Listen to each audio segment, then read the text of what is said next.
Earthquakes are a common thing in Japan. These natural disasters can reach a magnitude 9, where 1 is a light push and 9 can destroy entire cities. This happens because Japan is located on the Pacific Ring of Fire. It's like this. The entire surface of our planet is broken up into about 12 large pieces of the Earth's crust, and they're all moving slowly. In those places where these pieces meet, earthquakes occur most often. Japan is just at the point where the Pacific Plate collides with the plate of the Philippine Sea. This collision happens underwater and creates huge waves, and it could be much worse than just an earthquake. To escape from the water disaster, people built huge walls along the entire northeast coast. Not every earthquake provokes a tsunami. Many tremors occur when the Earth's crust diverges in different directions and creates gaps. It can destroy houses, streets, and forests, but such an underwater earthquake can't cause a tsunami. Huge waves are formed only when seismic activity causes the crust to move vertically up or down.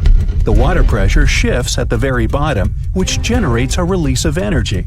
This energy pushes the water and creates a tsunami. By the same principle, you can start little waves when you throw a stone into the water, and such vertical earthquakes often occur off the coast of Japan.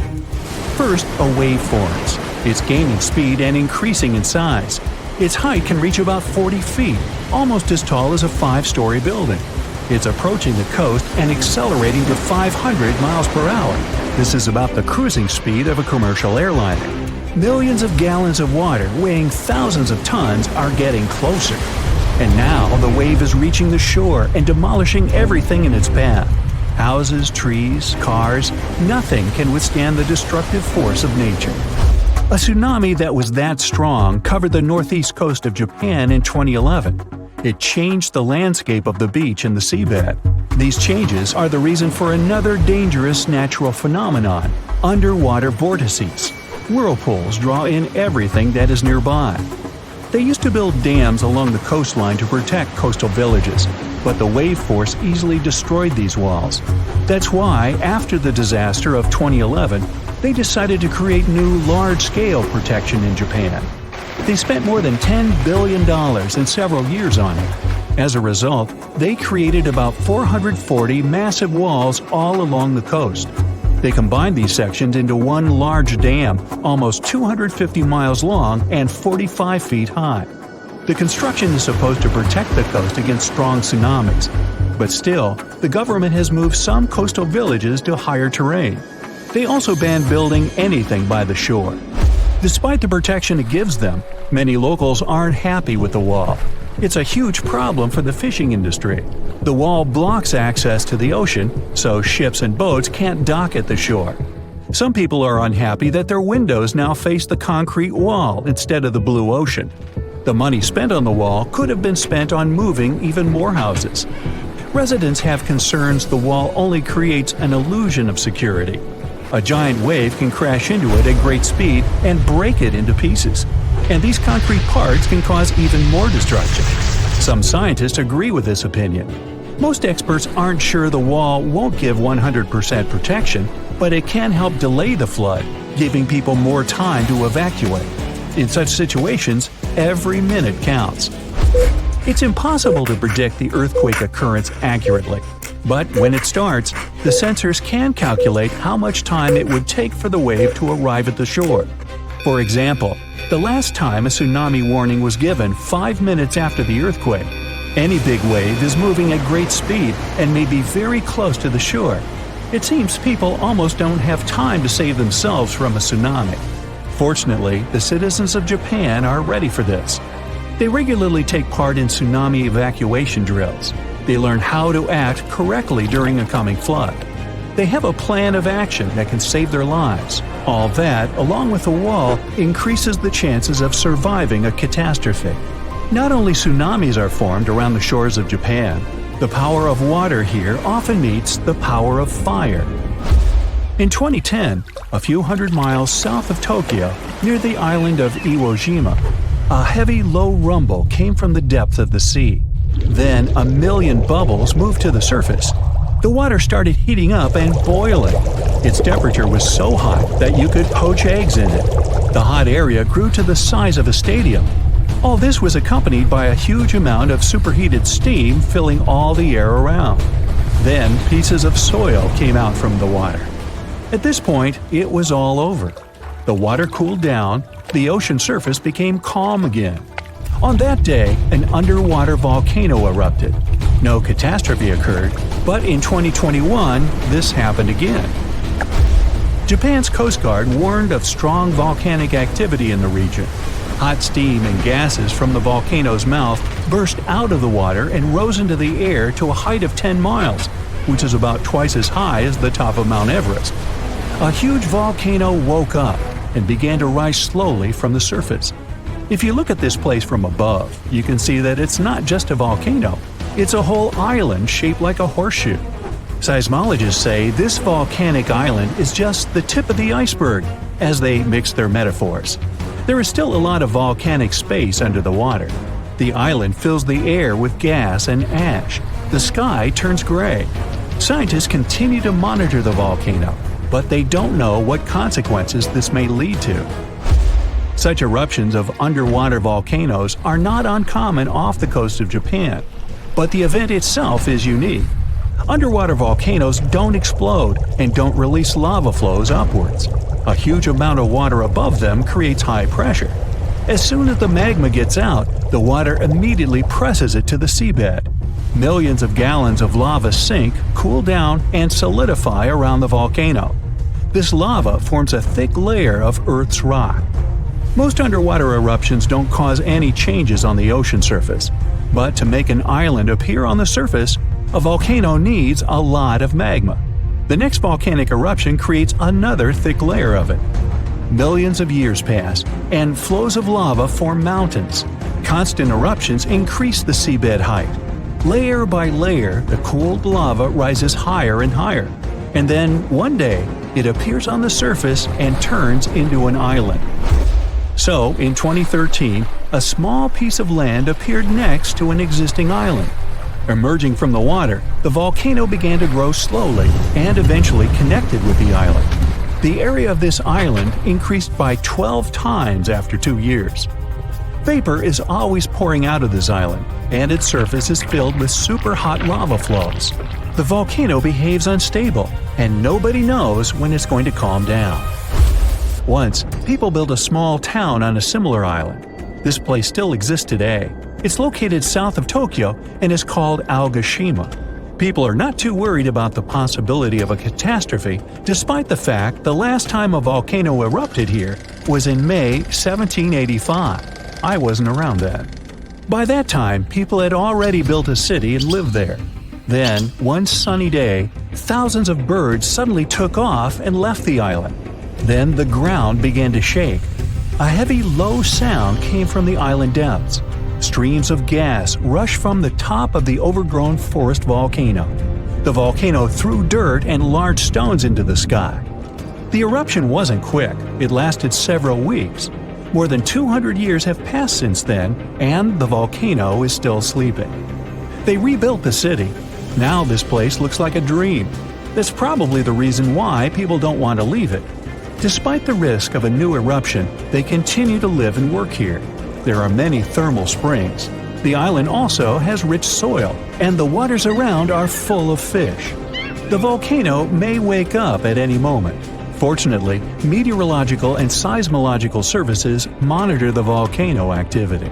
So, any guesses?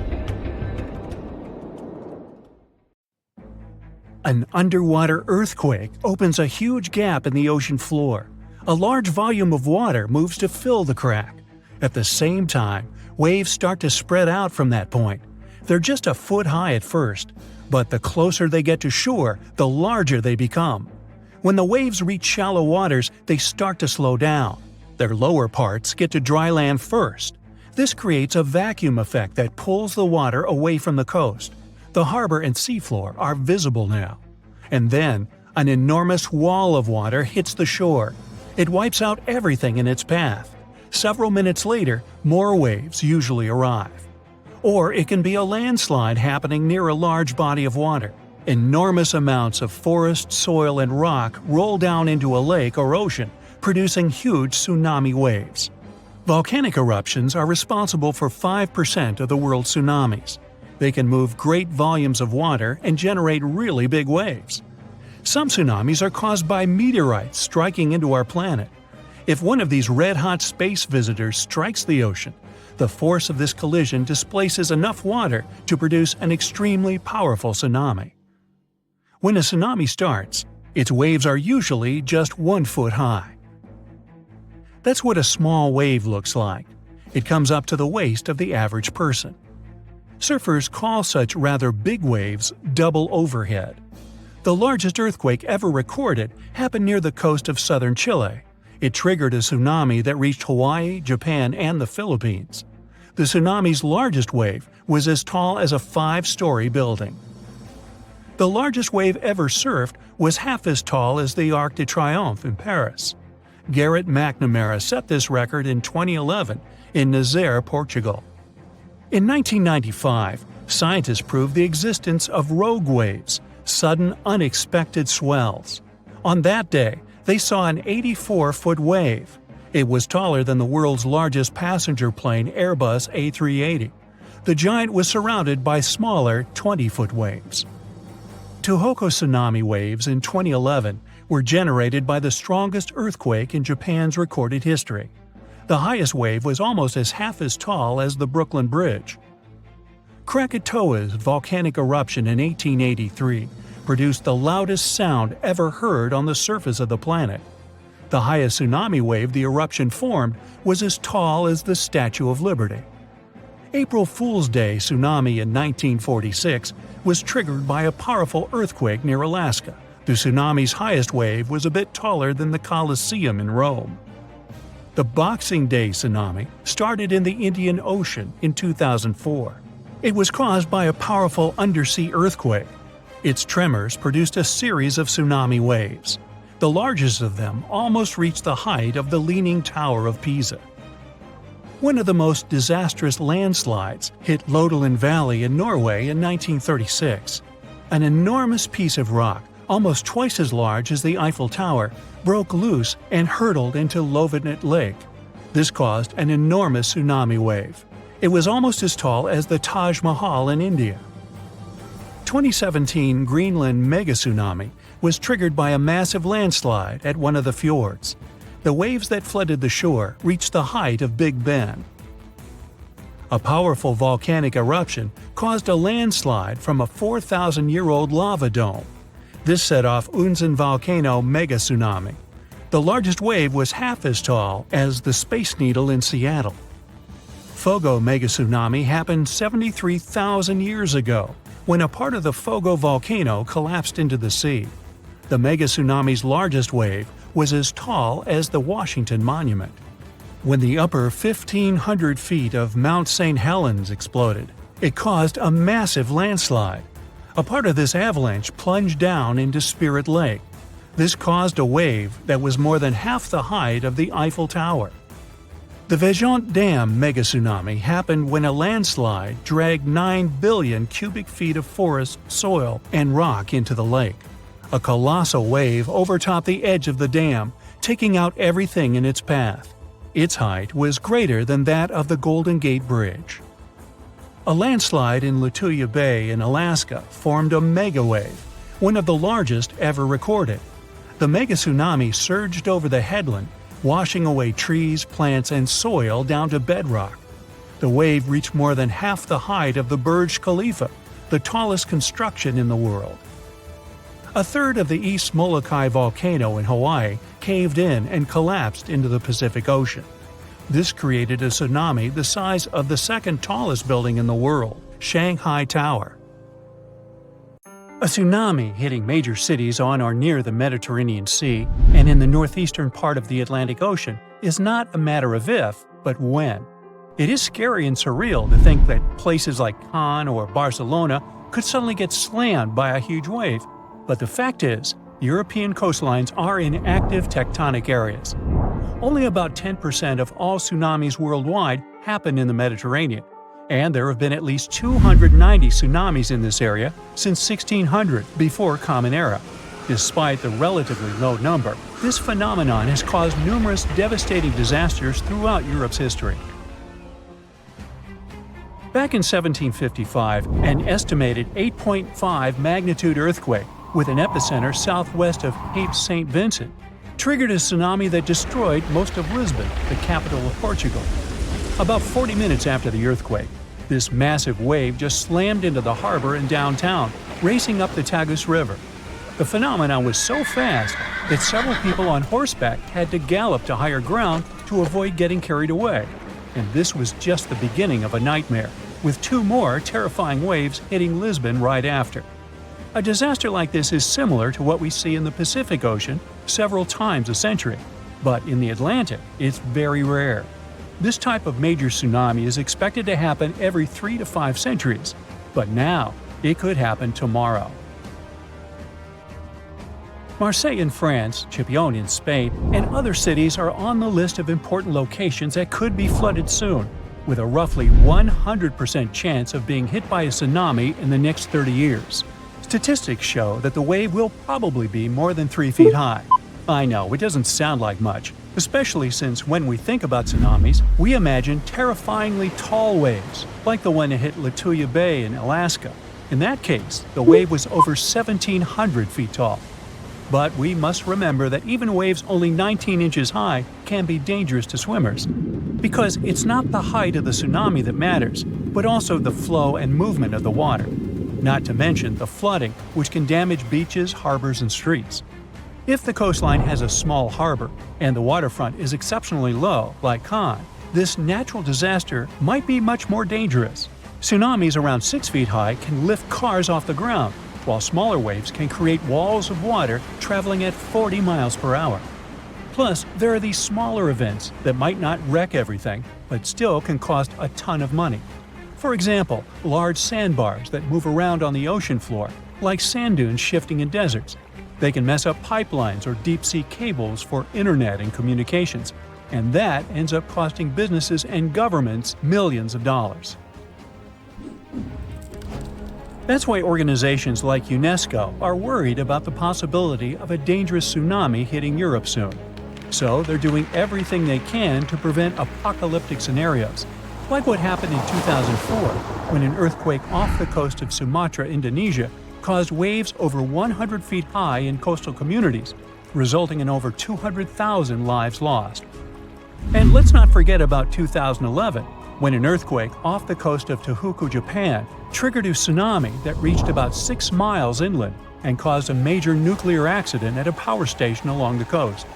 Over 16,000 people lost their lives in that tragedy, and the event resulted in billions of dollars in infrastructure damage. These disasters were huge wake-up calls, and we've come a long way since 2004. We're much safer today, largely because the tsunami warning system is highly effective at quickly detecting this dangerous situation. Unlike many other natural phenomena, a tsunami can be anticipated. We may only have a few minutes to act, but if we all know what to do, many lives can be saved. And in most parts of the world, sirens are commonly used to alert people to tsunamis. To sound the siren as early as possible, initial tsunami alerts usually rely only on seismic data. First, specialists receive information about an earthquake. Seismic waves travel about 100 times faster than tsunamis, so they have enough time to analyze the data and see if the earthquake might have generated a tsunami and whether they should issue an initial tsunami alert. At U.S. warning centers, for example, scientists typically issue initial alerts within 5 minutes of an earthquake. If a tsunami is suspected, these alerts may also include information about wave arrival times, recommended actions, and potential impacts. But sounding the alarm is not enough. To save lives, coastal communities also need to be trained to respond fast and in the best way possible. That's why UNESCO produced this program called Tsunami Ready, aiming to train people living in coastal areas at risk on how to act in case of a tsunami event by the year 2030. The idea is to help communities stay safe by teaching them how to protect their livelihoods and safeguard their homes. Being recognized as Tsunami Ready by UNESCO doesn't mean a community is tsunami-proof, of course. It's more like a recognition that they have adopted all possible measures to mitigate tsunami risks. So authorities are helping communities to prepare themselves by installing evacuation signs, establishing security procedures, and creating plans to warn tourists. Like Spain, which distributed tsunami warning signs along the entire coastline, as well as signs showing evacuation routes to higher ground. And Spain better be prepared. I mean, only 7 tsunamis have hit the country since the year 365, so it's difficult to predict the effects of such an event. But they could be devastating, considering that Spanish coastal areas are so economically important. There's also a danger zone in the Averroes Fault, beneath the Barents Sea. If an earthquake happens at this point, people will have only 21 minutes to escape a tsunami. UNESCO has also established 12 tsunami warning centers, which cover Europe as well. This initiative involves 5 centers located in the Mediterranean and Northeast Atlantic regions. These centers can save thousands of lives because they monitor ocean disturbances 24/7. Then, after analyzing the threat, they send out messages based on the event's potential to cause a tsunami. The intensity scale ranges from no effect to completely devastating. And by that, they understand that nearly all brick buildings could be demolished by waves, and even the most reinforced concrete structures could suffer heavy damage. Now, so far, we have mostly talked about tsunamis caused by earthquakes along converging tectonic plate boundaries. In fact, earthquakes have accounted for over 80% of tsunamis since 1900. But tsunamis can also result from landslides, volcanic eruptions, and even meteorite impacts. Experts are also worried that with the current changes in climate, we might see more of meteor-tsunamis popping up in the Mediterranean. These ones are triggered by freaky weather conditions and can mess with any coastline that's got a shallow seafloor. They might not be as huge or famous as the earthquakes ones, but they can still cause significant property damage and put people in danger. For instance, in 2006, a meteor tsunami struck the harbor of Ciutadella on the Spanish island of Menorca. Yachts were tossed into each other and later stranded on the harbor floor as the water receded, resulting in tens of millions of euros in damage. Unfortunately, meteor tsunamis in the Mediterranean tend to be stronger during summer, so if you're planning to spend your vacation in Europe, stay alert for any signs of dangerous waves. If you suddenly encounter a tsunami moving in your direction, remember this is the time to react. Move to higher ground as far inland as possible. Pay special attention to any emergency alerts and information, and follow the guidance of local authorities. Most importantly, do not wait around taking photos. Leave the area as soon as you notice any signs of this danger event, or if you hear an official tsunami warning. Hey, stay safe. You have friends over for dinner. You set your drink on the counter and go help your friend set out some desserts. When you get back, you notice the liquid in your cup. It's sloshing around and the ice cubes look like ships on a rough sea. Now you feel it too. On the ceiling, the chandelier is swinging like mad. Then you hear someone scream, "Earthquake!" The house and everything in it is rocking back and forth. You try to run for cover, but the shaking keeps you stuck in place, fighting to keep your balance. The cabinets look possessed, and glasses and dishes fly out and smash on the floor. The bookshelves topple over, and everything hanging on the walls sways and falls off. You duck under the dining room table, trying not to get hurt on all those broken dishes. Yeah, you've been through earthquakes before, but none like this. Checking your phone? Typical, no signal. You can't believe what's about to happen. The screams get louder, and suddenly, the whole house collapses. The biggest earthquake ever recorded happened in Chile in 1960. Disaster came in the afternoon, just when everyone was out enjoying themselves. To cause serious, life-changing damage, you need to have a magnitude of around 7 or so on the Richter scale. This one was 9.5. This part of Chile is smack dab on the so-called Ring of Fire, the most active volcanic and seismic area in the world along the Pacific Rim. The initial shaking lasted around 10 minutes, and after 2 days, many aftershocks were still strong enough to set off a volcano in the south of the country. But that's not where it ended. The earthquake unleashed a series of tidal waves all over the Pacific Ocean, with some reaching over 80 feet high. The waves in earthquake were so strong that they even affected Hawaii, Japan, and the Philippines. It caused around $500 million $1960 worth of damage. Many were left homeless. Much of their infrastructure was smashed too. Buildings as far as the eye could see were toppled, and debris piled everywhere. Scientists estimate that this earthquake was so powerful, it shifted the Earth's axis, making our days 1.26 microseconds shorter. That might not seem like a lot, but think about it. Just one natural disaster was strong enough to make time move. Many of the coastal cities were flattened and floods were widespread. The economy spiraled downward. According to studies, if this earthquake happened today, it caused more than $20 billion in damages. So what would happen if an earthquake twice that size hit without warning? For starters, you'd likely feel the effects even further away. Tidal waves wouldn't just hit the coasts of Japan and the Philippines. They would move even further to China, Korea, Vietnam, and even Australia.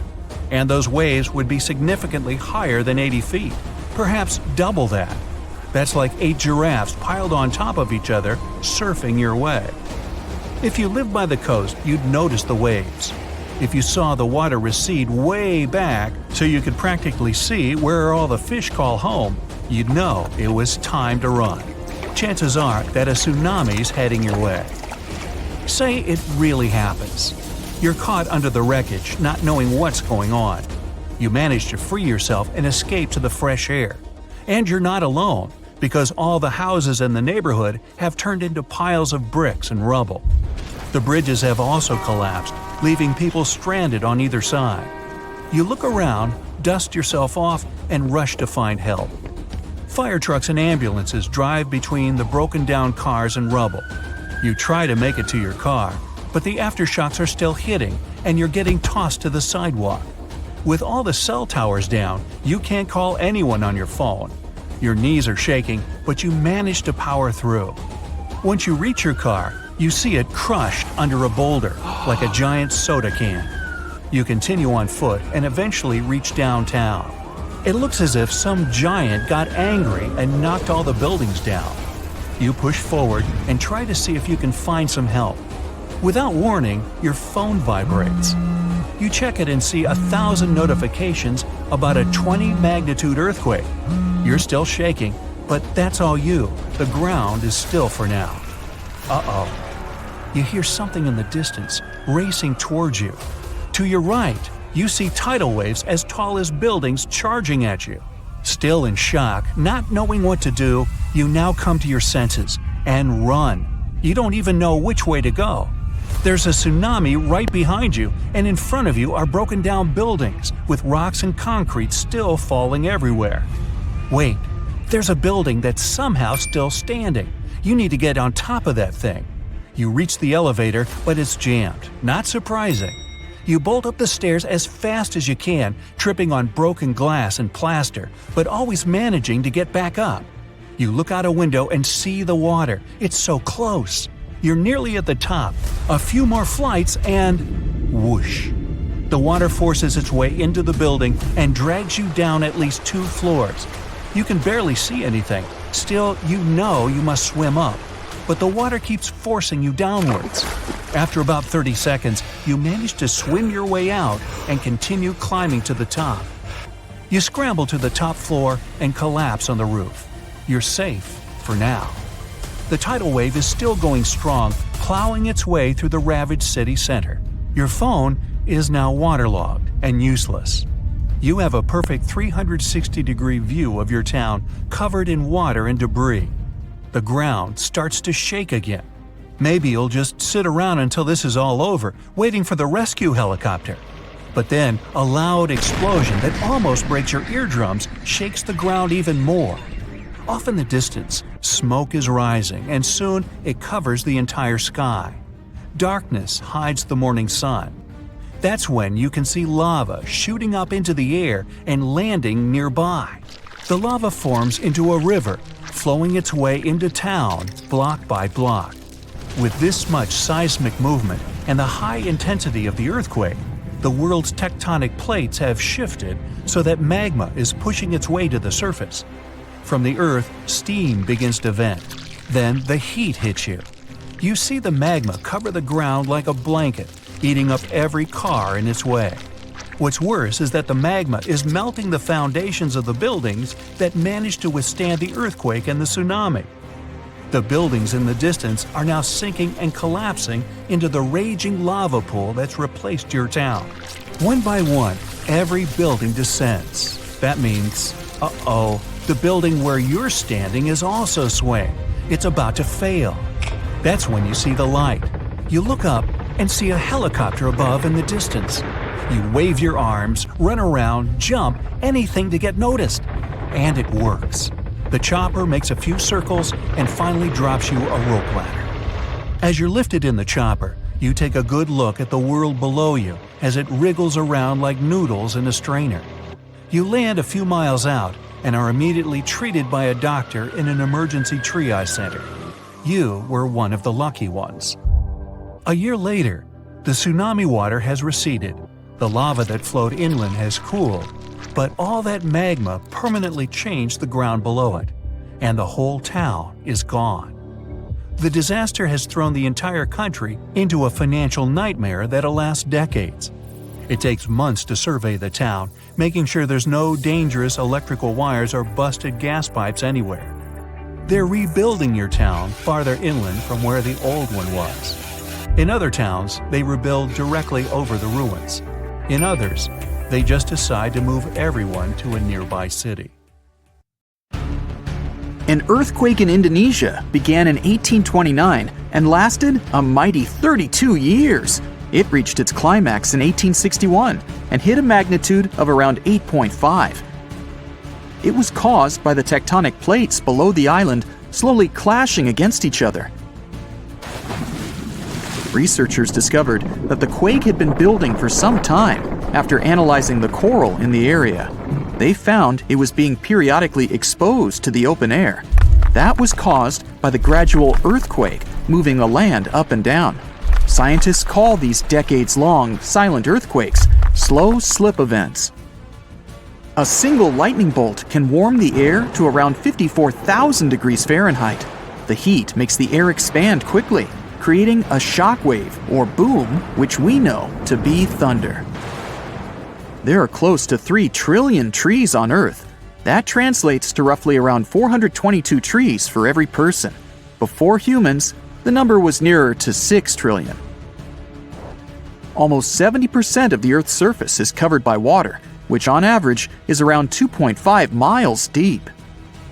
97% of Earth's volcanoes lie underwater, as well as the mid-ocean ridge, a massive mountain range that is over 40,000 miles long. Humans have mined around 190,000 tons of gold from the planet. Experts predict there is around 20% still left to be mined, but this figure is constantly changing. The world's largest active volcano is in Hawaii. Called Mauna Loa, it's over 2.5 miles above sea level.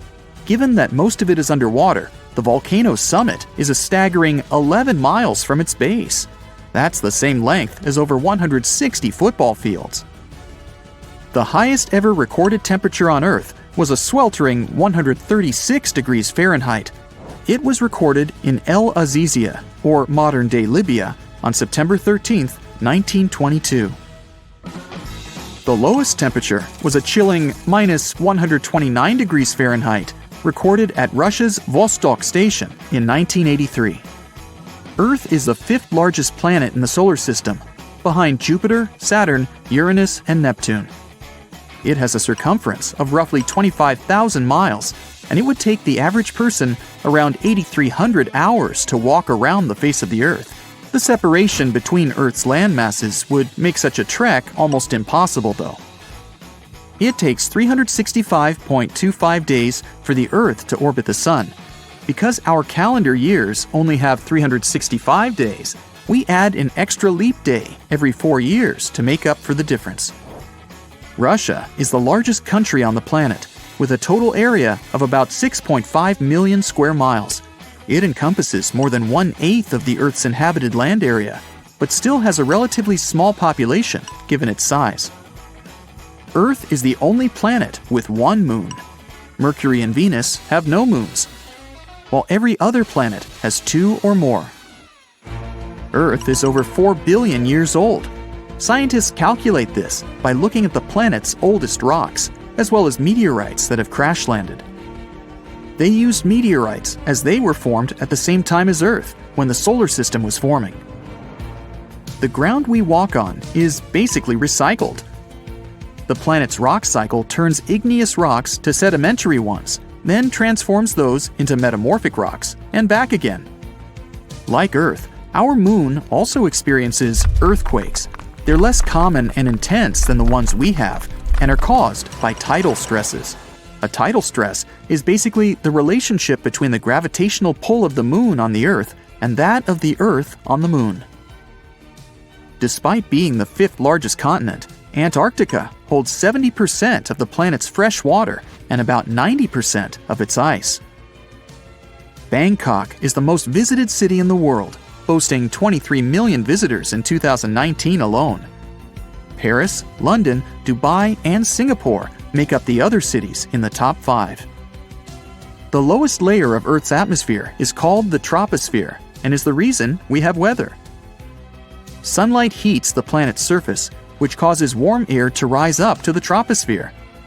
This air then expands and cools as the air pressure decreases and sinks down, where it is then warmed by the Earth again.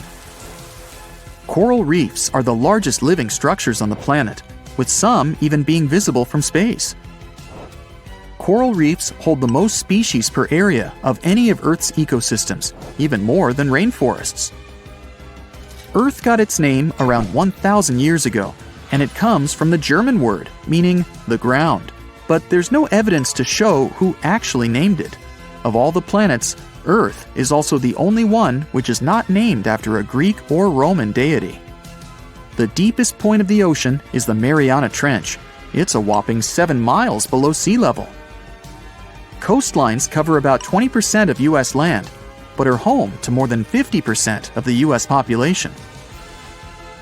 The Earth isn't actually a sphere.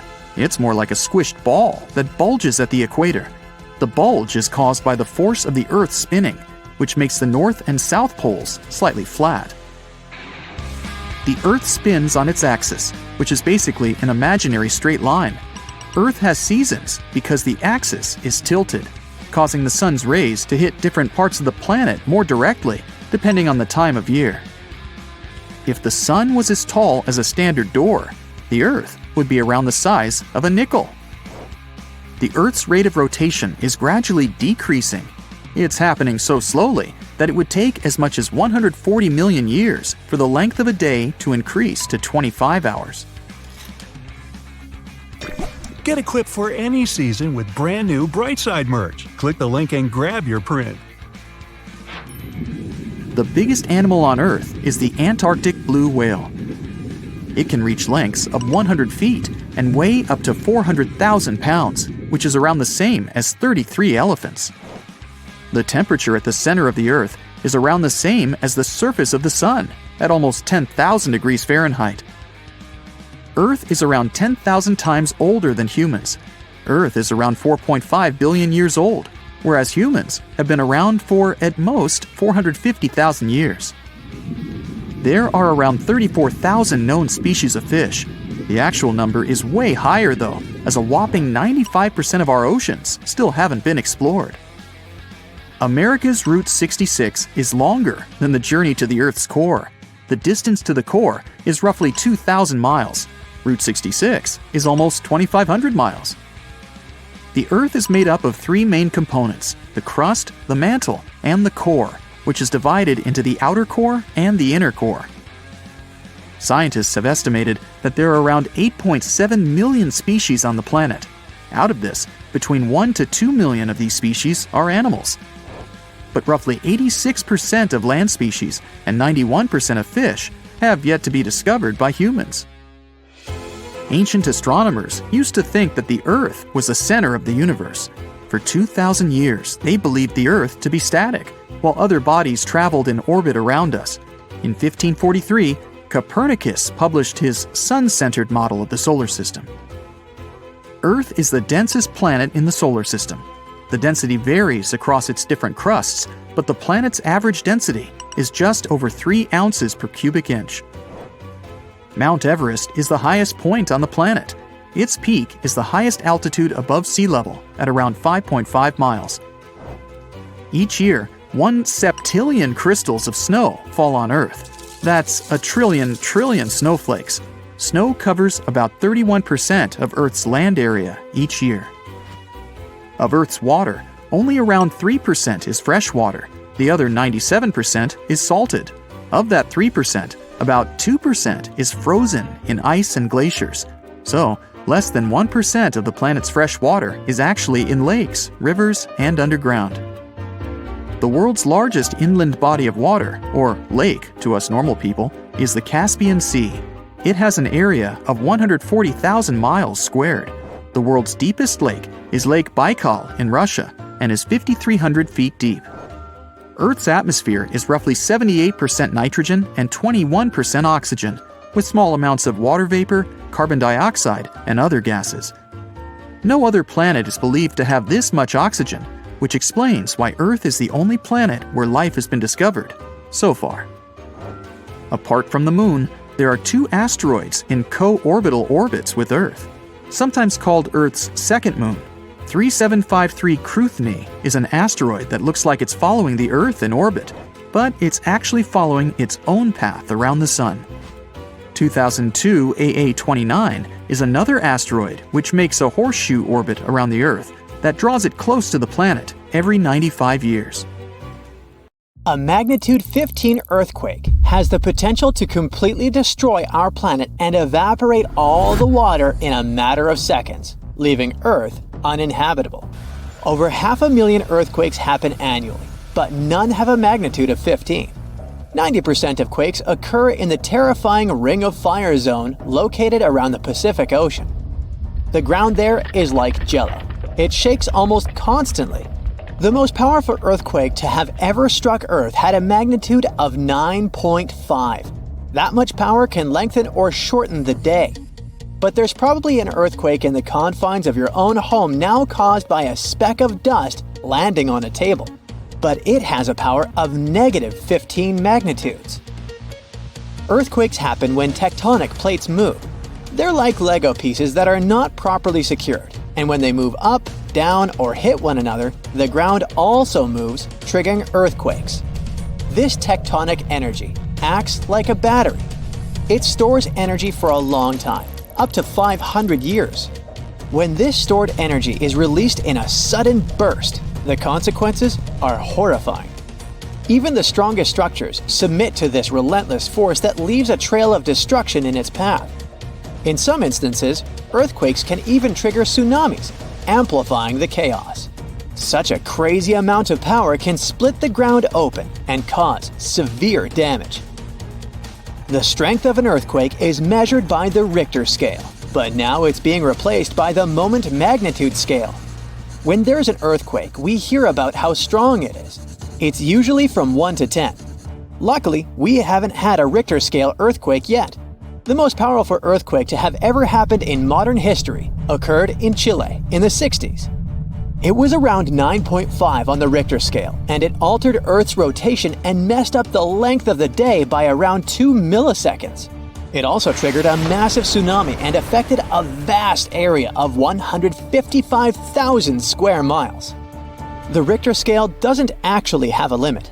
Still, anything above 25 doesn't need measuring, because if that ever happened, we would simply turn into dust, and nobody would care to measure this disaster. As we said, the strongest earthquake had a magnitude of 9.5. If this magnitude had been just 0.5 stronger, it would have created a ruptured line 2,174 miles long. That is almost 7 times the size of Wyoming. A magnitude 11 earthquake would create a crack halfway around the world. Massive tsunamis would hit coastal areas, destroying everything, and Earth would get into a massive environmental crisis. If you love hiking, you would have new mountains to explore, created by the terrifying earthquake. Even the temperature would increase because of volcanic eruptions and the resulting greenhouse gases. It would turn our planet into a hot oven. The safest places would be far away from any buildings, seas, oceans, and mountains where there would be a low chance of a landslide. Countries unprepared for earthquakes would be totally destroyed, and cities would turn into piles of rubble and dust. Going up on the Richter scale would only make things worse. But don't worry, an earthquake of that power is impossible. Earth's crust doesn't have enough energy to produce such earthquakes. But there is something that has much more power and can produce mega earthquakes. Asteroids are powerful enough to destroy our planet, as we all know from the dinosaur era. That asteroid was around 6 miles long and it caused massive damage to the planet. It triggered earthquakes that shook the ground constantly for months. These terrifying quakes were about 50,000 times stronger than the Chile earthquake. They also triggered a tsunami that was 30,000 times more powerful than the Indian Ocean tsunami. And the latter was one of the most devastating tsunamis to have ever struck Earth. The earthquakes caused by the asteroid had a magnitude of 11, making it the most powerful and scariest natural disaster ever. And let's hope it stays that way. The Indian Ocean tsunami affected only certain areas of the world. Meanwhile, the asteroid tsunami affected every part of the world and had 33-foot-tall waves. Even if you had traveled to the most remote place on Earth, you wouldn't have been able to hide from this Grim Reaper. A 15-magnitude earthquake wouldn't be 15% stronger than the Chile earthquake. The scale doesn't work like that. It would be around 100 million times more powerful than a 9.5 magnitude quake. It could make all the water on Earth evaporate, leaving us devastated and without any H2O to survive. All ecosystems would collapse, all food chains would be broken, and only some super strong bacteria would probably survive the impossible. That is only a fraction of the frightening things that could happen. The ocean is like the AC for our planet. Without it, Earth would be super hot. The ocean also serves as a shield from the sun's powerful rays. It acts as a heat absorber and cools Earth.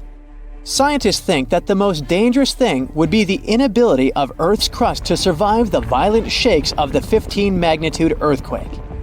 If our planet miraculously survived and didn't turn into dust, there would be massive openings in its crust. The ground would become gelatinous. It would randomly move up, down, left, and right, and no building would survive that. Our civilization would be brought back to the Stonehenge era. Tectonic movements like this are devastating. A similar thing happened in Japan when tectonic plates moved 165 feet from each other and then snapped back together, creating a 9-magnitude earthquake. No place on Earth is immune to this bone-chilling natural phenomenon. Still, certain places have higher chances of being destroyed than others, like the Ring of Fire, where 90% of earthquakes happen. This is a place where earthquakes are almost everyday occurrences. The Ring of Fire is located in the Pacific Ocean. It forms a ring around the continents that surround the Pacific. There, several tectonic plates meet, creating highly unstable ground. To make the problem much more terrifying, 75% of active volcanoes are located in this area. 90% of dormant volcanoes are also there, making this place extremely dangerous. Scientists carefully study this region to find a way to predict when the next earthquake might strike. The Ring of Fire is not the only place at risk of earthquakes. In California, along the San Andreas fault line, 2 tectonic plates have been storing power for more than 200 years. The San Andreas Fault is 715 miles long and has the potential for a massive earthquake. This region has its fear of violent earthquakes like the one that happened in San Francisco in 1906. It had a magnitude of 7.8 on the Richter scale. Scientists' predictions are terrifying. They say that the chance of a 6.7 magnitude earthquake is very high in the area. If all hell starts to break loose, you should know how to survive. Avoid anything that might fall on you, like windows, closets, or unstable ceilings. The official phrase from emergency experts is drop, cover, and hold on. Stay low to the ground. Hide under something stable like a table, and remain there until the shaking stops. Make sure to stay in your shelter for another minute or two, just in case there are aftershocks or loose debris. Use your nose and smell for gas. If you do smell it, don't turn the lights on or do anything that might ignite it. Stay strong and be safe. When we think of active volcanoes, one region comes to mind: the Ring of Fire in the Pacific Ocean. 3/4 of Earth's volcanoes sit within this belt. Compare the area to Australia, which doesn't have any volcanic activity. The old continent of Europe is also calm, or at least we like to think so. Can you guess what the most active volcano in Europe is? If you thought of Mount Etna on the island of Sicily in Italy, you were right.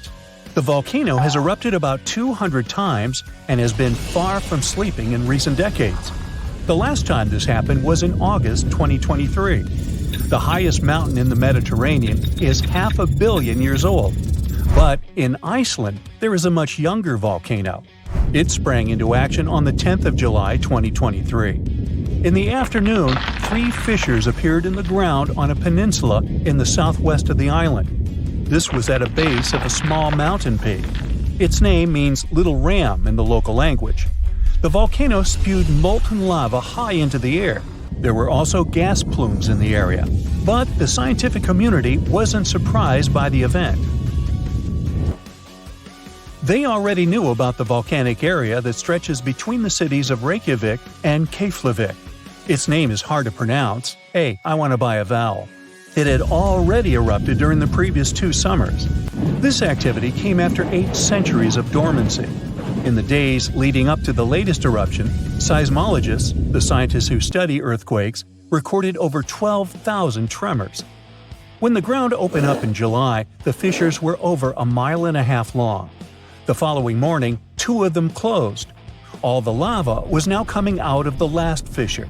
It grew into an elongated cone, the simplest shape of volcano we are all familiar with. The lava soon filled a large crater. It grew almost 100 feet tall during the first week, and it is still growing.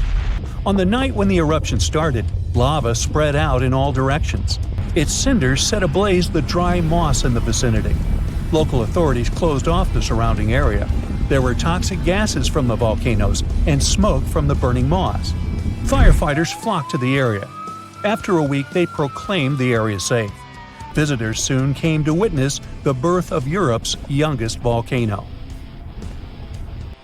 This form of tourism is quite developed in Iceland.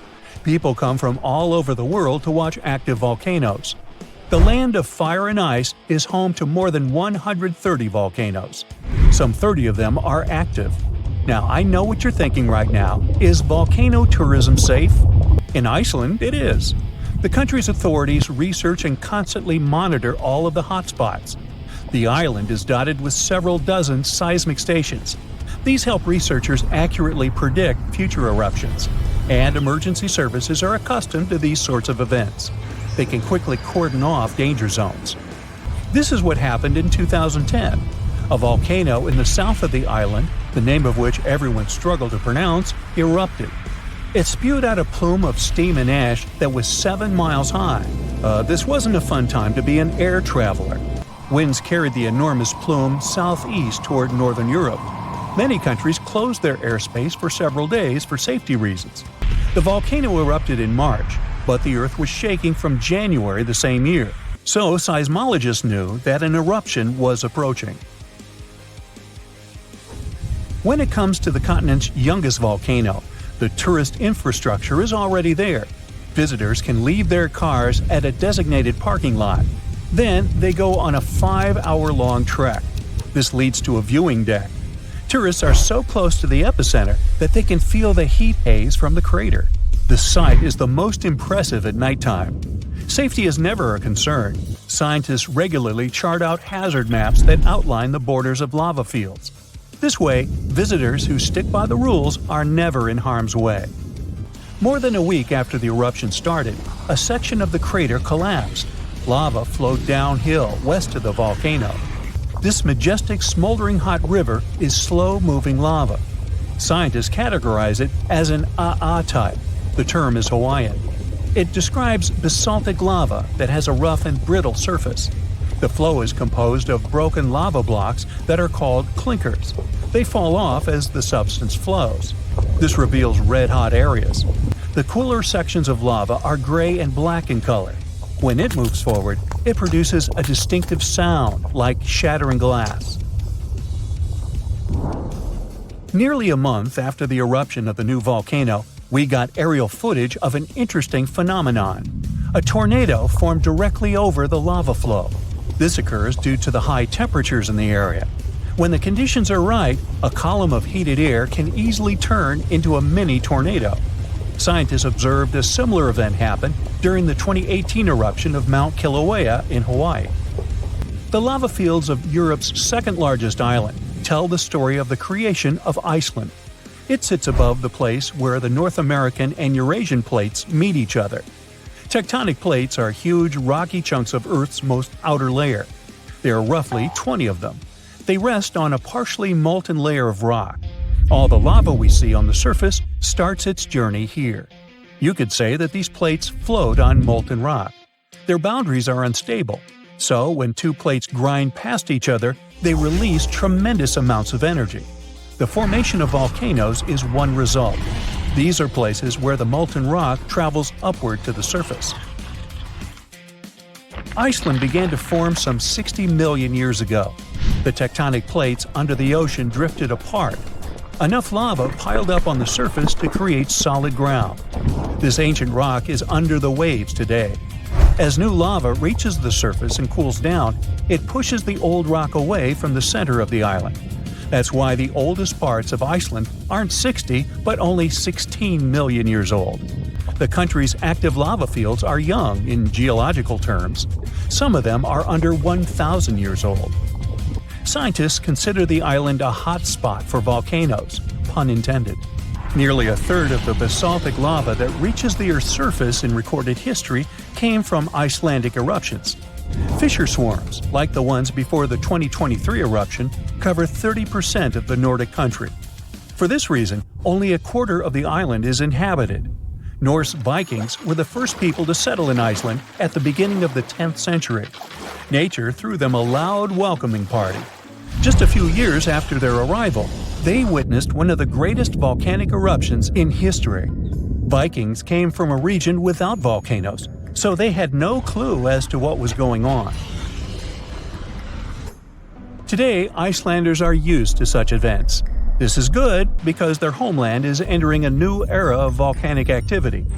Volcanologists suspect that recent events are an introduction to decades of more frequent eruptions. The peninsula that is home to Earth's youngest volcano is just 17 miles southwest of Iceland's capital city. It's been dormant for a long time. Present-day eruptions there are a reminder that the natural processes that created Iceland are still ongoing. Recently, scientists discovered that there's a historical link between volcanic eruptions in the north of Europe and glaciers. Our planet went through at least 5 major ice ages. These were exceptionally lengthy periods when the average temperature on Earth dropped. The result was the expansion of ice sheets across northern Europe and North America. The last ice age ended some 10,000 years ago.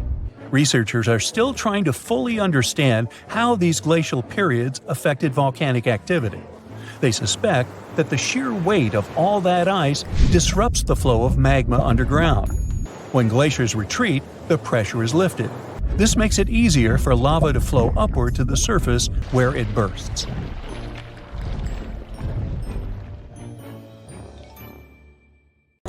It happened in Iceland on Friday, March 19, 2021 at 8:45 p.m.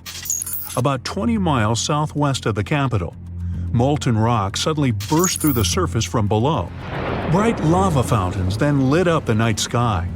A volcano in this valley finally woke up after almost 800 years of sleeping soundly. We divide volcanoes into 3 categories: active, dormant, or extinct. Around 1,900 of them around the globe are considered active.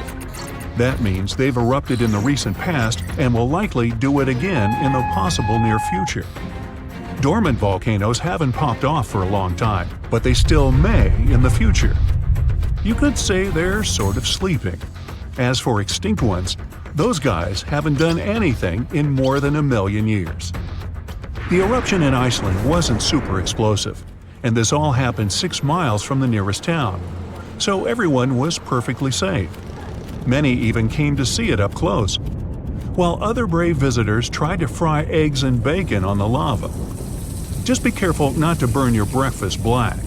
Lava can be over 2,000 degrees Fahrenheit. It burns everything in its path. Yet it also produces some of the most fertile land for agriculture.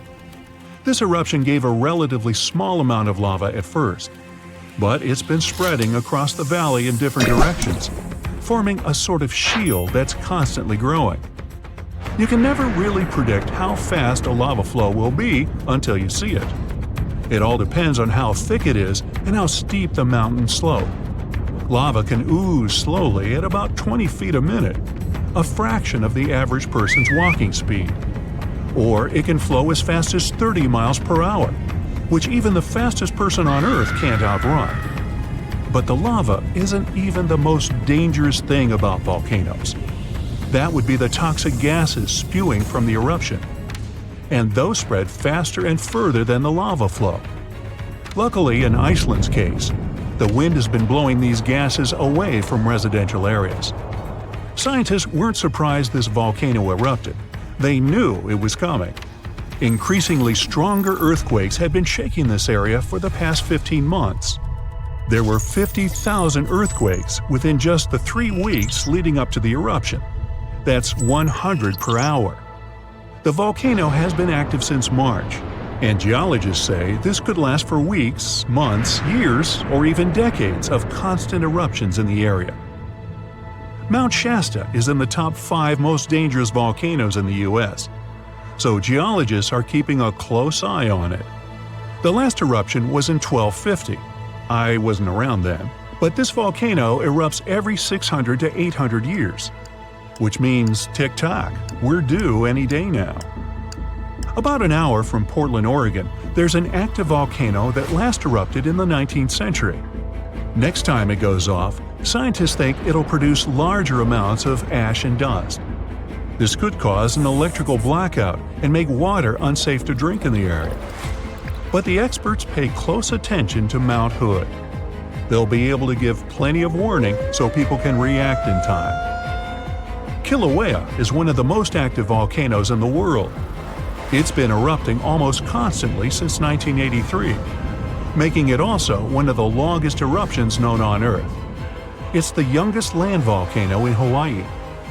Volcanoes can take thousands of years to form, but others can pop up practically overnight. A volcano in Mexico just erupted in an open field in 1943 and started growing from there. Within a year, it was almost 1,500 feet tall. When the eruptions finally stopped 9 years later, the mount had reached a height of over 9,200 feet. Mount Fuji is an iconic symbol of Japan. The last time it erupted was in 1707, and it sent a shower of burning rocks as far as 60 miles away. If a similar eruption happened today, Tokyo would be within that vicinity. Mount Fuji is right on the Ring of Fire, that horseshoe-shaped region in the Pacific Ocean full of active volcanoes and earthquakes. From one end to the other, it's almost 25,000 miles long. It could wrap all the way around the Earth's equator. In January 2020, Taal volcano in the Philippines started spewing lava, sending huge plumes of ash half a mile up into the sky. The eruption even triggered a rare phenomenon, a dirty thunderstorm. That's when the smoke cloud above a volcano produces its own lightning. The chance of volcanic tsunamis was also high. Those are usually caused by tectonic movements that occur because of volcanic activity. Taal has erupted more than 30 times in the last 450 years. This volcano in Ecuador last erupted in 2016. Scientists think it might be showing some early warning signs of magma on the move. This is an active stratovolcano, a specific cone-shaped type with steep sides. They form from sticky lava that doesn't flow that easily. That lava goes around the vent, cooling and piling on itself to form these steep walls. These types are more likely to produce explosive eruptions like the ones we see in movies. Ruapehu is the oldest national park in New Zealand, a volcanic wonderland where you can closely see all those steaming craters, magnificent lakes, and unusual rock formations. It last erupted in 2007 and has had 10 eruptions since the mid-19th century. But eruptions, lava flows, and toxic gases aren't the only danger coming from volcanoes. There's also a thing called lahar, a kind of volcanic mud flow of debris. In between eruptions, snow melts and a lake forms in the caldera. If the last eruption brought mud, ash, and rocks in the lake, it becomes dangerously full. In that case, only a temporary dam holds it back. Indonesia has the biggest number of active volcanoes in the world, including one called Anak Krakatoa. It means child of Krakatoa, and its famous parent isn't far away. A huge tsunami in 2018 partially woke Junior, a scary thought since Senior had one of the most powerful eruptions ever seen on this planet in 1883. Krakatoa's boom was the loudest sound ever heard. People over 2,000 miles away could hear the explosion. The sound wave circled the globe 7 times, and scientists say it's hard to predict this volcano's eruption patterns. Mount Yasur in Vanuatu is one of just a few volcanoes in the world where you can see a lava lake. Tourists even go there to peer over the edge and get a look at the burning, bubbling lake below. Well, except for when the volcanic activity goes to levels 3 and 4 out of 5. That means there are more intense earthquakes, volcanic tremors, or steam, gas, or ash ejections. Then this place is off limits because, duh. This volcano in the DR Congo has the most active and largest lake volcano in the world. And all that lava is unusually fluid, meaning it travels faster and further than the stuff coming out of most volcanoes. It's certainly not amongst the tallest ones, but Ethiopia's Erta Ale is unique in that it has a lava lake almost constantly, which is pretty rare. The locals call it a smoking mountain because its lava lake often causes eruptions. This volcano is near the Danakil Depression, one of the hottest places on our planet. Merupi has been erupting on a regular basis since the mid-16th century. This volcano helps scientists do crucial research on how eruptions work and how they can warn people in time. After it was dormant for a while, this volcano in central Mexico sprang back to life in 1994. Ever since then, it's been producing huge mud flows and strong explosions in unpredictable intervals. In the past, enormous eruptions coming from this giant buried entire cities in pyramids. Imagine staying in a hotel and waking up to the magnificent view of a massive volcano covered in glowing rivers of lava and clouds of ash. When it lets off heat, visitors to this area in Guatemala take a chance to roast some marshmallows there. One of the most active volcanoes on Earth is on a small island north of Sicily. Stromboli has regular explosions, together with glowing lava coming from vents inside the crater. Not too far away is Etna, Europe's most active volcano and one of the biggest continental ones in the world. By the way, Earth definitely isn't the only planet with volcanoes. The largest one in our solar system is on Mars. It would cover the entire state of Arizona, and it rises nearly 3 times higher than Mount Everest. Ooh, don't look down. Rocks rolling down the slopes of a rumbling volcano, pushing other bigger rocks on their way, and eventually tumbling down into the ocean in a humongous cascade, causing a wave the height of which the world's never seen before. This is what might happen if the Helena slump of the Hawaiian Big Island falls off into the water. The Kilauea volcano is far from dormant. The latest eruption occurred in 2018. Its eruptions are usually accompanied by earthquakes of different magnitudes, and with each quake, the magma rocks on the slopes of the volcano shift down. These rock formations are called slumps, and the Helena slump is the most notorious of them all. In 1868, the shift of this slump caused a tidal wave rising as tall as 60 feet. But what's most troubling is that some 110,000 years ago, a landslide here led to one of the most powerful earthquakes ever, which in turn led to a mega tsunami of over 1,000 feet in height. Scientists are worried that such an event may repeat in the future. If that happens, the wave might engulf the whole of Hawaii and easily reach both North and South American coasts. Geologists are quick to reassure, though, that a landslide like this is unlikely to occur anytime soon. It's just too early for that. But when it finally does, the consequences will be catastrophic. Have a nice day! Yellowstone National Park in the western USA is world famous for its dazzling views, and especially the colorful Grand Prismatic Spring at its very heart. But we should all stay aware that Yellowstone is, first and foremost, an enormous caldera, basically a slumbering supervolcano. The difference between a regular volcano, like Kilauea from earlier, and a supervolcano is that the latter is thousands of times more powerful. Imagine an eruption spewing tons of huge rock and rivers of hot lava, pumping out clouds of ash that make countries stop air travel for weeks. And now multiply all of this by 1,000. This is what a Yellowstone eruption would look like. At first, a huge area in the middle of the national park would shake, crumble, and then blast upwards in a megaton explosion. Lava flows and magma rocks would cover the area of about 40 square miles, roughly half of Washington, D.C. But the greatest danger is the volcanic ash. The ashen plume would rise miles above and get carried by the wind in every direction. Since the eruption would be far from ordinary, the spread and damage would also be much greater than usual. The ash is thick and heavy, so it would cover a vast area in a blanket, destroying crops and even buildings. Worse still, it would spread in the air and block out the sun, leading to a drastic drop in temperature and an artificial winter. Even regular volcanoes can lower temperatures worldwide by a few degrees. A supervolcano may potentially cause a new ice age. Luckily, the chances of Yellowstone supervolcano erupting in the near future, or at all, are extremely low. There have been only 3 of those in the history of Earth, and there's no evidence such a disaster should repeat. Scientists estimate the probability at 0.00014%, which is lower than the chances of an asteroid wiping us all out. Speaking of which, if dinosaurs could talk, and were at least still alive for that matter, they'd tell you that asteroid threat is as real as it gets.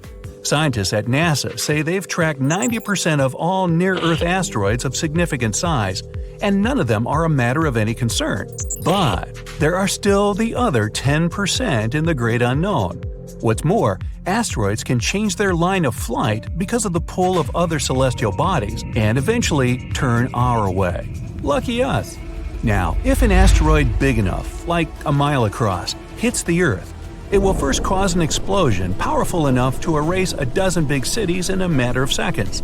Then the impact will raise a cloud of dust and debris that will block out the sun, just like the ash cloud from a volcano, and cause a centuries-long winter on the whole planet.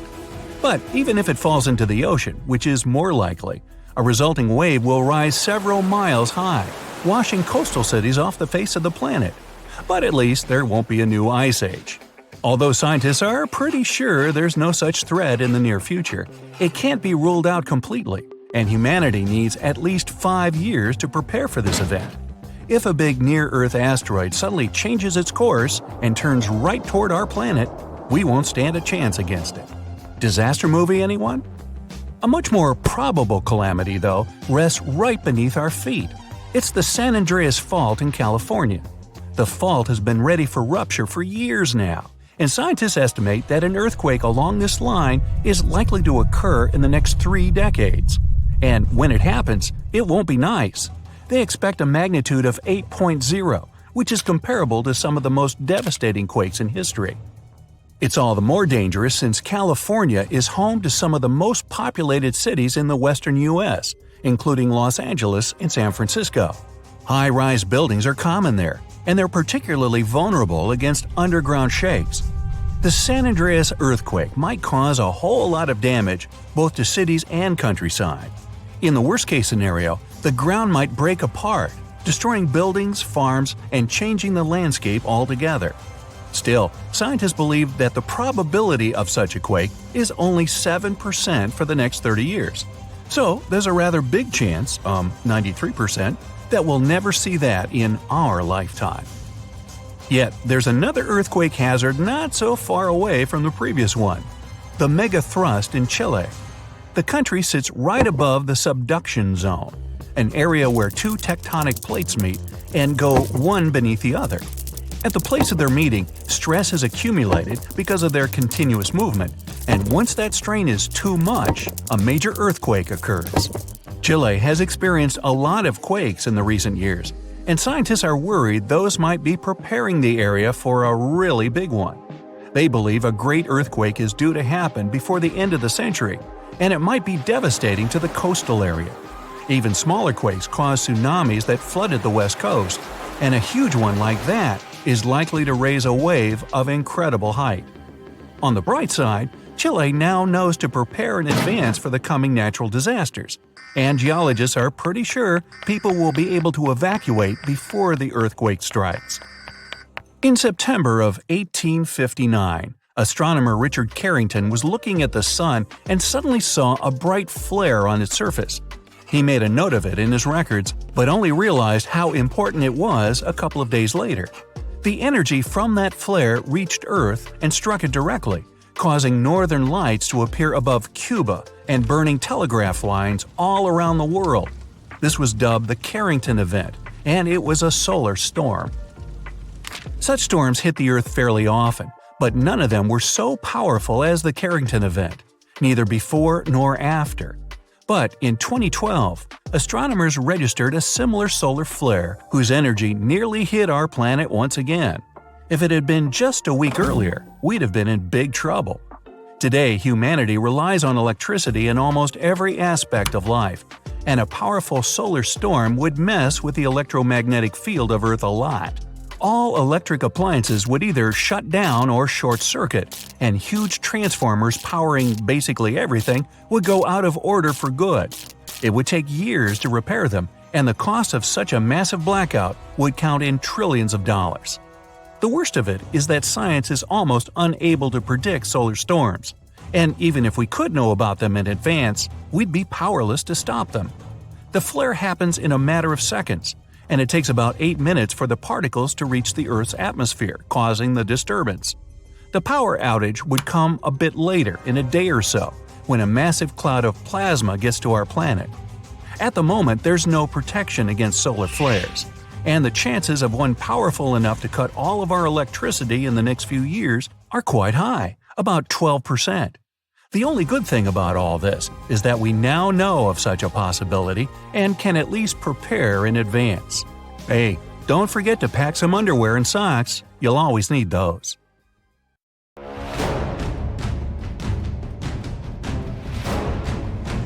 The Boxing Day Tsunami, Indonesia. An undersea earthquake starts in the morning. Its tremors cause a series of tsunami waves. The largest reaches the height of the Arc de Triomphe in Paris. Unzen Volcano Mega Tsunami. A powerful volcanic eruption triggers a landslide from a 4,000-year-old lava dome. It sweeps through the city of Shimabara and reaches the sea, setting off a mega tsunami. The Vajont Dam Mega Tsunami, Italy. A landslide drags 9 billion cubic feet of forest, soil, and rock into the lake. A dark wall of water covers the sky over a tiny village at the bottom of the Vajont Dam. Then, with a deafening roar, the wave overtops the edge of the dam, taking out everything in its path. Mount St. Helens Mega Tsunami, USA. As the volcano erupts, the upper 1,500 feet of Mount St. Helens collapses into a massive landslide. Part of this avalanche plunges down into nearby Spirit Lake, which splashes the lake waters into a series of waves almost as tall as the Eiffel Tower. Alaska's Lituya Bay Tsunami. A landslide caused by an earthquake creates a megawave. It surges over the headland and washes away trees, plants, and soil down to bedrock. Molokai, Hawaii. A third of the East Molokai volcano caves in and collapses into the Pacific Ocean. This causes a tsunami the size of the second tallest building in the world, Shanghai Tower. The waves reach Mexico and California. The Yucatan asteroid tsunami. The asteroid, which is rumored to have wiped out dinosaurs, strikes the Yucatan Peninsula. It creates a mega tsunami, the largest in Earth's history. The first waves almost twice bigger than the world's tallest building, the Burj Khalifa. Hurricane Mitch. Mitch forms in the western Caribbean Sea. Soon it strengthens to become the 8th most powerful Atlantic hurricane ever. The storm pours 4 inches of rain per hour for 2 days in Honduras. It causes terrible mudslides and floods. Hurricane Allen. Rare and extremely powerful, the storm is one of the few to reach Category 5, the highest possible. It causes more than $2 billion in damage. The Great Hurricane. After tearing down Barbados, the storm moves on. It strips the bark off the trees growing on Martinique and St. Lucia and travels further. This horrific natural disaster lasts for 6 days. Hurricane Dorian. It's the most powerful tropical cyclone to hit the Bahamas. The hurricane flattens most of the structures on the islands and sweeps them into the sea. Hurricane Wilma. The storm occurs in the Caribbean Sea near Jamaica and heads to the west. 2 days later, it gathers enough power to turn into the most intense hurricane ever recorded in the Atlantic Ocean. Hurricane Patricia. A regular storm develops a well-defined eye and turns into a Category 5 hurricane within a mere 24 hours. At one point, it travels faster than a Ferrari moving at its top speed. It makes Patricia the world's most intense tropical cyclone ever recorded. Kamchatka earthquake. It happens in the early morning 80 miles away from the shores of Kamchatka. The earth tremors produce a tsunami. The first 2 waves are catastrophic, up to 60 feet high. The third one's much weaker. Valparaiso earthquake, Chile. It happens at about 5 a.m. along the boundary of 2 tectonic plates. The tsunami, triggered by the earthquake, wipes out 620 miles of Chile's coastline.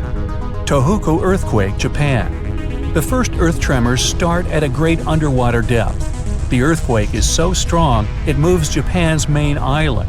It shifts the planet on its axis by up to 10 inches and increases its rotation speed. The disaster also triggers a tsunami with 133-foot high waves that travel 6 miles inland. Indian Ocean earthquake, Sumatra. A rupture along 2 tectonic plates sets off an undersea earthquake.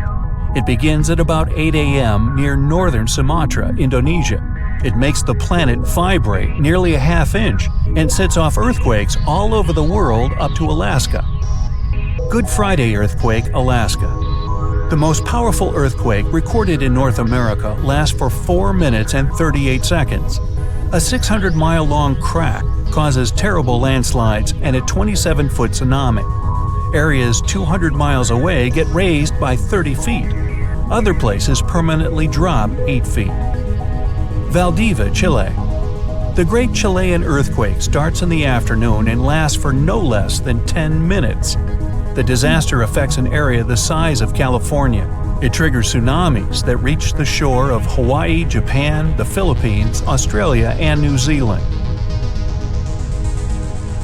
The average tornado usually lasts less than 10 minutes, but there are exceptions. El Reno tornado. It's considered the world's largest tornado based on width. At its peak, the twister reaches 2.5 miles across. The Perryville tornado, U.S. It occurs at about 2 a.m. and starts with snapping hardwood trees and breaking down stone constructions. Then the whirlwind becomes stronger. It levels 2-story buildings, flips and tosses cars as if they were toys. Bridge Creek Moore tornado. When the twister gets into the town of Bridge Creek, its width is at its peak, 1 to 1.5 miles. The wind speed of the tornado reaches more than 300 miles per hour. This natural disaster causes $1 billion in damage. Manitoba, Canada. An outstanding tornado rages for nearly 3 hours. It breaks tons of trees and utility poles, damages roads and farmhouses, but miraculously misses every town on its path. Tri-state tornado, U.S.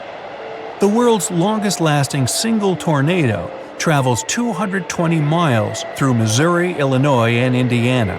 The average tornado's path is usually no longer than 5 miles. Tupelo, Gainesville, U.S. An outbreak that consists of at least 12 single tornadoes wipes out everything on its way. The accompanying rainstorms also trigger severe flash floods that make matters even worse. Valjean landslide, Italy. At 10 p.m., a landslide with a volume of 100 Great Pyramids of Giza breaks off from the top of Monte Toc. It falls into the Valjean Dam reservoir, producing a tsunami wave taller than the Golden Gate Bridge. Yunnan, China.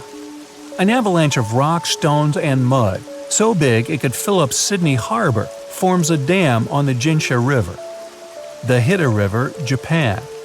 Triggered by a rainstorm, 300,000 Olympic swimming pools of debris flows down before getting stopped by another, earlier landslide. Along the way, the landslide sweeps 2 buses off the road. Peru. A rock slide dams the Rio Montanero, a long river running through the center of Peru. The whole process takes no more than 3 minutes, which means the landslide moves at a speed of up to 87 miles per hour. It also leaves a trail of debris 5 miles long. The Usoy Dam, Tajikistan. Set off by a magnitude 7.4 earthquake, the rockslide falls into the Murghab River and blocks its flow. That's how the Usoy Dam, one of the tallest in the world, appears. Mount St. Helens, USA.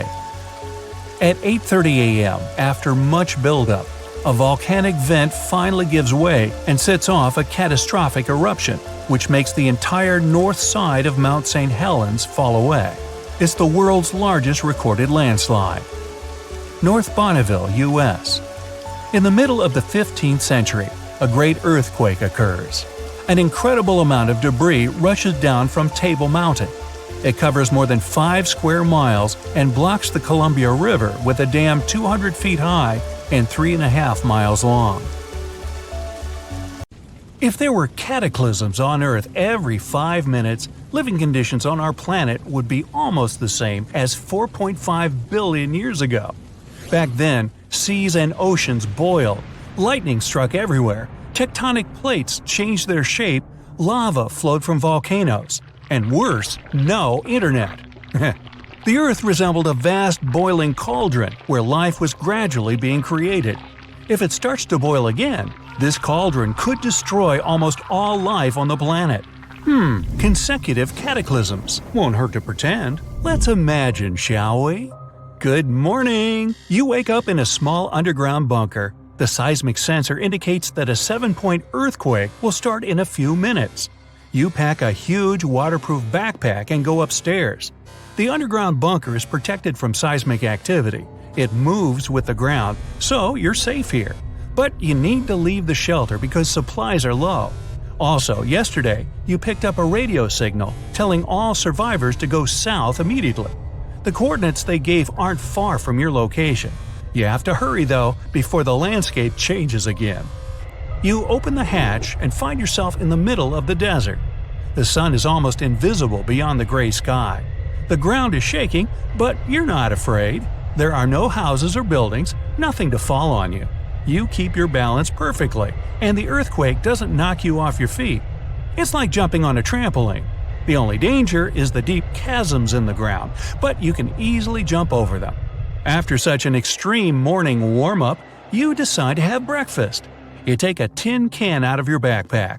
You have a few minutes before the next disaster, so you eat and remember how your great-grandfather told you how all this started. Before all of this, the planet was divided into territories called countries. Millions of people lived in them, and then something terrible happened. The tectonic plates started to move, and the air temperature and atmospheric pressure began to rapidly change. In one day, earthquakes destroyed entire cities. Tsunamis and floods washed away the remaining ruins. Volcanic ash blocked the passage of sunlight. Forest fires destroyed almost all vegetation, and eruptions poisoned the air.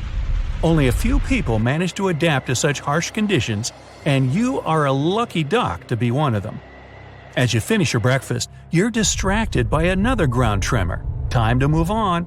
Many people travel around the world alone, as they consider it a safer way of life.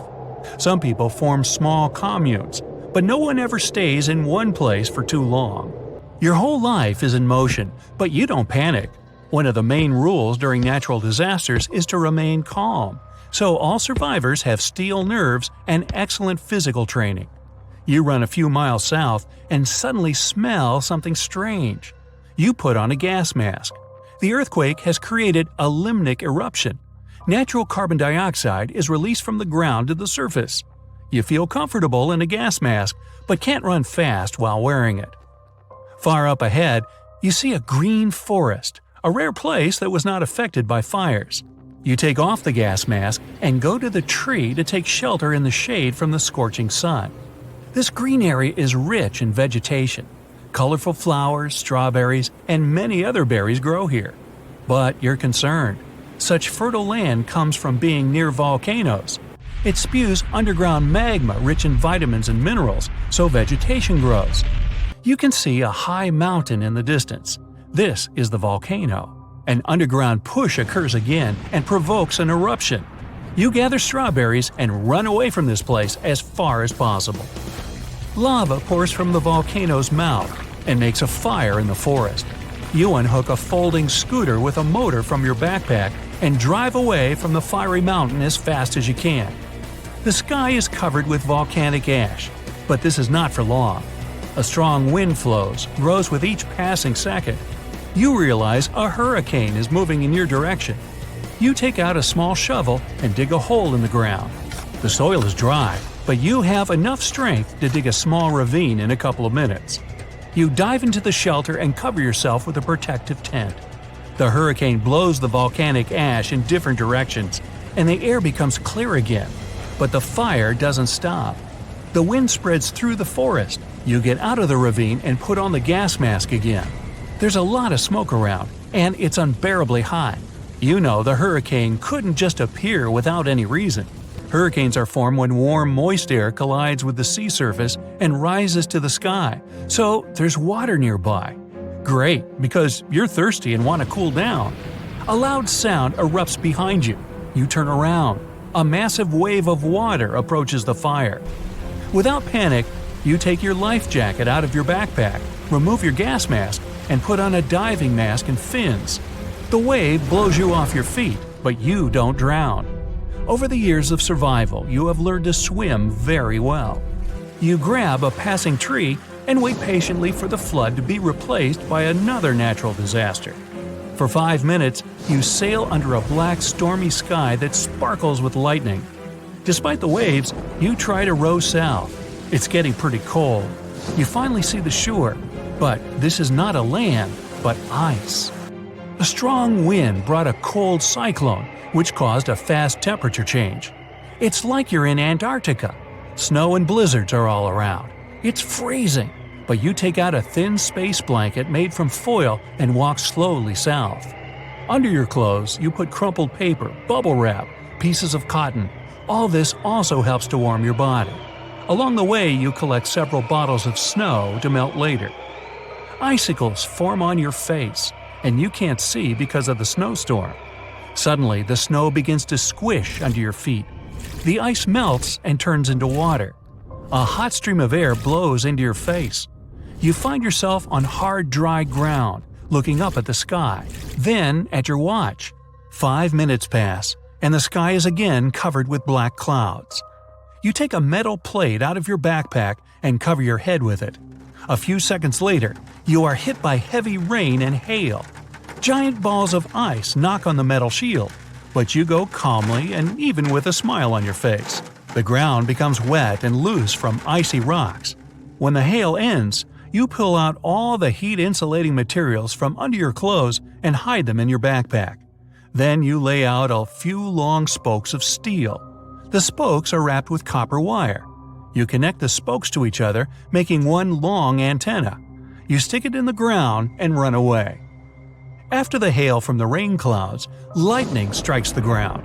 More precisely, it hits the lightning rod you've just built. You wait for the storm to end, then take the lightning rod apart and return it to your backpack. An intense heat begins. You drink some melted snow and break your way through the desert. The Earth trembles, and your adventure begins again. Earthquakes, carbon dioxide, fires, floods, snowfall, tsunamis, lightning, and again and again and again. With the help of a compass, you continue your journey and reach your goal a few months later. You see a long antenna sticking out of the ground. This is a place mark for entering an underground city. The city is built from dozens of massive bunkers connected to each other by tunnels. The city walls don't allow radiation to pass through, and they don't bend from daily earthquakes. People learn to extract energy from the ground. The Earth's core gives heat. This heat boils water, then steam is formed, and electricity is created at special stations. People get water from underground lakes and rivers. Instead of the sun, ultraviolet lamps are installed everywhere, which provide people and plants with necessary light. Natural disasters happen on Earth every 5 minutes, but humanity still has a lot of space underground.